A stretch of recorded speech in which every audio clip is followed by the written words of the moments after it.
So let's take a look at the other major announcement from last year, and that was the introduction of Rational Test Lab Manager. Rational Test Lab Manager, of course, is the optional test lab management component of Rational Quality Manager.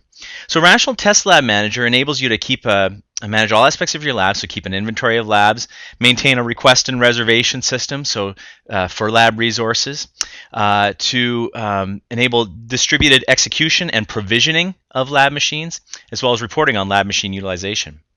So here is the inventory aspect of Rational Test Lab Manager, and you'll see there's a list of all machines as well as their configurations, a very rich configuration history showing hardware, operating system, software, a history of the machine as it's changed throughout time, and all of this is in a reservation system.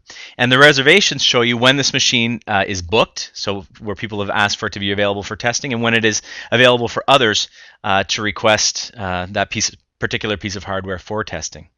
Now, how does one book a machine? Well, that's done through a request and reservation system that's part of Test Lab Manager that enables anyone on the QA team to go in and create a reservation, a request for a machine, specifying when they need the machine, specifying how they want that machine to be configured, and any other comments that might be necessary to make that request.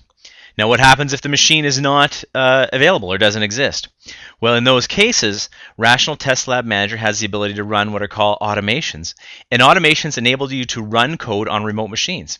So as an example here, we would be able to install Rational Performance Tester on a remote machine that doesn't have Performance Tester currently to fulfill a lab request for a machine with Rational Performance Tester.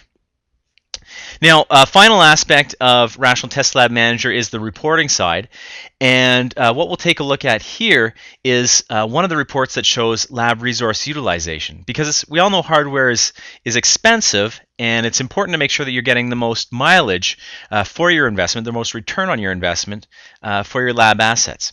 So we'll run the report for the month, and we'll be able to see what our lab resource utilization is for the month, and from that we'll be able to make decisions such as, should we configure our machines differently? Should we make other machines available? Is our current configuration set adequate for what is required by our testing community?